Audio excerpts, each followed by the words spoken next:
Hello, नमस्ते, प्रणाम, सलाम। Welcome to Daily Mirror. Bihar को जल्द ही 4 नए एयरपोर्ट की सौगात मिलने वाली है, जिसमें गोपालगंज का सबैया एयरपोर्ट भी शामिल है। सबैया एयरपोर्ट से हवाई सेवा शुरू करने के लिए तैयारी शुरू कर दी गई है। नए एयरपोर्ट के निर्माण को लेकर पटना एयरपोर्ट के निदेशक उमा शंकर सिंह ने बताया कि पहले चरण में इन शहरों में प्राथमिक अध्ययन कर फिजिबिलिटी रिपोर्ट तैयार की जाएगी। एयरपोर्ट अथॉरिटी ऑफ इंडिया की टीम इन स्थानों का दौरा करके यात्रियों की संख्या, बुनियादी ढांचा, तकनीकी पहलुओं और अन्य जरूरतों का मूल्यांकन करेगी। इस दौरान ये देखा जाएगा कि इन शहरों में छोटे विमानों की उड़ान के लिए आवश्यक सुविधाएं किस हद तक मौजूद हैं और क्या इन स्थानों पर एयरपोर्ट का निर्माण संभव है।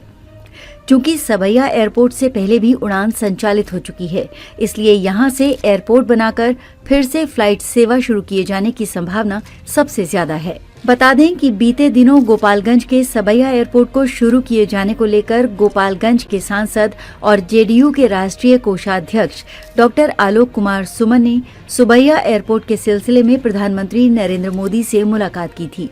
सांसद ने प्रधानमंत्री से एयरपोर्ट की बिडिंग यानी कि बोली प्रक्रिया शुरू कराने के लिए पहल करने की मांग रखी है। सांसद ने पीएम से मीटिंग के बाद कहा कि प्रधानमंत्री ने गोपालगंज के विकास के लिए सकारात्मक आश्वासन दिया है। इसी के बाद केंद्र सरकार की पहल पर एयरपोर्ट की बाउंड्री का काम भी शुरू हो गया है और यहां से घरेलू उड़ान की तैयारी चल रही है। सब कुछ ठीक रहा तो अगले वित्तीय साल में एयरपोर्ट का काम शुरू हो जाएगा। यहां से बड़े शहरों के लिए विमान सेवा उपलब्ध कराने की तैयारी हो रही है। इसको लेकर सांसद डॉक्टर आलोक कुमार सुमन ने बताया कि रक्षा मंत्रालय की ओर से हवाई अड्डे को चालू करने के लिए सकारात्मक पहल की जा रही है। उन्होंने कहा कि केंद्र सरकार की महत्वपूर्ण योजना उड़ान योजना में इस एयरपोर्ट को शामिल किया गया है। अब आपको सबैया एयरपोर्ट की मौजूदा स्थिति और इतिहास के बारे में भी थोड़ी सी जानकारी देते हैं। गोपालगंज जिले का सबैया एयरपोर्ट आज इतिहास के पन्नों में कहीं खो सा गया है। इस एयरपोर्ट का निर्माण ब्रिटिश काल में द्वितीय विश्व युद्ध के दौरान किया गया था। उस समय इसका मुख्य उद्देश्य सैन्य उपयोग के लिए था और ये स्थान रणनीतिक दृष्टि से बेहद महत्वपूर्ण था। ब्रिटिश सेना ने इसे अपने हवाई अभियानों के लिए विकसित किया था और ये एयरपोर्ट उस समय की आधुनिक तकनीकों से सुसज्जित था। लेकिन आज ये एयरपोर्ट केवल एक भूली बिसरी धरोहर के रूप में खड़ा है। सबैया एयरपोर्ट का इतिहास गौरवशाली रहा है। ब्रिटिश शासन के दौरान इसका उपयोग बड़े सैन्य अभियानों के लिए किया जाता था।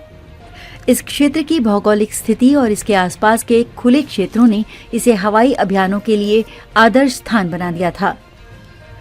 1940 के दशक में जब द्वितीय विश्व युद्ध अपने चरम पर था, तब इस एयरपोर्ट से कई महत्वपूर्ण सैन्य विमान उड़ान भरते थे।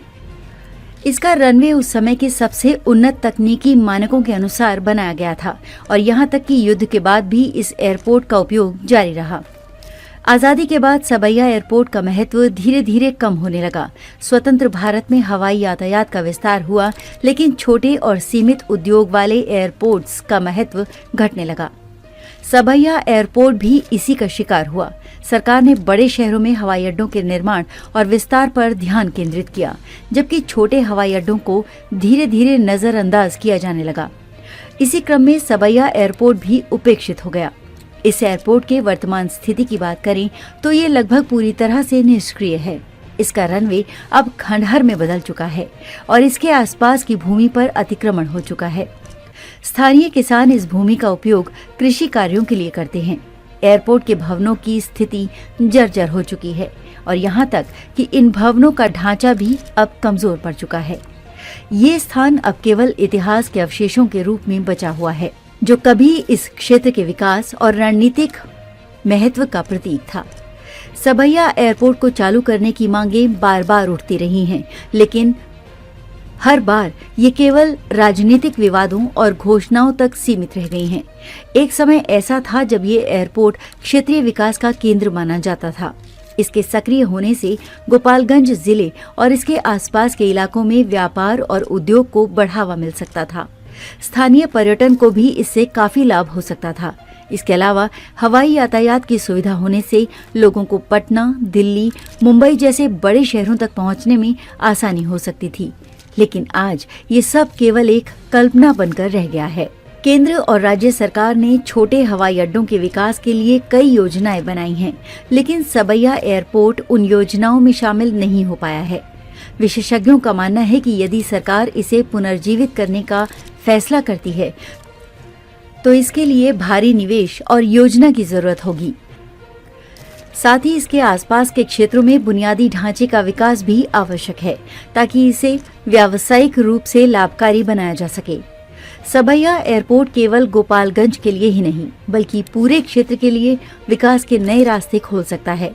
सबैया एयरपोर्ट को फिर से शुरू करने से न सिर्फ इस क्षेत्र के लोगों के लिए फायदेमंद होगा बल्कि गोपालगंज छपरा के लाखों लोग जो खाड़ी देशों में नौकरी और रोजगार के लिए जाते हैं उन्हें भी इसका सीधा फायदा होगा। वहीं दूसरी तरफ गोपालगंज से 140 किलोमीटर पटना एयरपोर्ट से भी उड़ानों की संख्या बढ़ाने की कवायद तेज हो गई है। पटना के जयप्रकाश नारायण अंतर्राष्ट्रीय हवाई अड्डे पर बने नए टर्मिनल से उड़ान शुरू होने के बाद रात में भी फ्लाइट का संचालन होगा। रात में उड़ानें शुरू करने से यात्रियों को यात्रा के लिए मुफीद समय मिलेगा। इससे वो दिन के समय की सीमाओं से मुक्त होकर अपनी यात्रा की योजना बना सकेंगे। विशेष रूप से व्यस्त व्यापारिक यात्रियों और उन लोगों के लिए जो लंबी दूरी की यात्रा कर रहे हैं उन्हें इससे फायदा होगा। अप्रैल महीने से यहां 24 घंटे उड़ानें संचालित होंगी। नए टर्मिनल भवन के निर्माण और अन्य सुविधाओं के विस्तार के साथ ही आगामी गर्मी के मौसम में उड़ानों की संख्या 1.5 गुनी होने का अनुमान है। माना जा रहा है कि लगभग 130 विमानों की आवाजाही अगले साल गर्मियों में हो सकती है। समानांतर टैक्सी ट्रैक के निर्माण से रनवे को सांस मिलेगी और अतिरिक्त विमानों की आवाजाही संभव हो सकेगी। नए टर्मिनल भवन में यात्रियों के लिए बेहतर सुविधाएं उपलब्ध होंगी, जिससे यात्रियों को आरामदायक यात्रा का अनुभव होगा। विमानों की संख्या बढ़ने से विभिन्न मार्गों पर फ्लाइट्स का विकल्प बढ़ेगा और नए मार्गों पर भी विमान सेवाएं शुरू होने की संभावना है। इससे हवाई किराए में कमी आएगी और यात्रियों को सस्ती हवाई यात्रा का लाभ मिलेगा। इसके अलावा अप्रैल से पटना एयरपोर्ट पर उड़ानों की संख्या बढ़ने की योजना है। ये वृद्धि न केवल स्थानीय यात्रियों के लिए बल्कि पर्यटकों के लिए भी फायदेमंद होगी। अधिक उड़ानों का संचालन विभिन्न गंतव्यों तक पहुंच को आसान बनाएगा और आर्थिक विकास को प्रोत्साहित करेगा। आज के लिए बस इतना ही। अगर आपको ये वीडियो पसंद आया तो इसे लाइक करें, शेयर करें, कमेंट करें और अपने चैनल को सब्सक्राइब करना ना भूलें। मिलेंगे कुछ नई जानकारी के साथ, तब तक आप देखते रहिए डेली मिरर।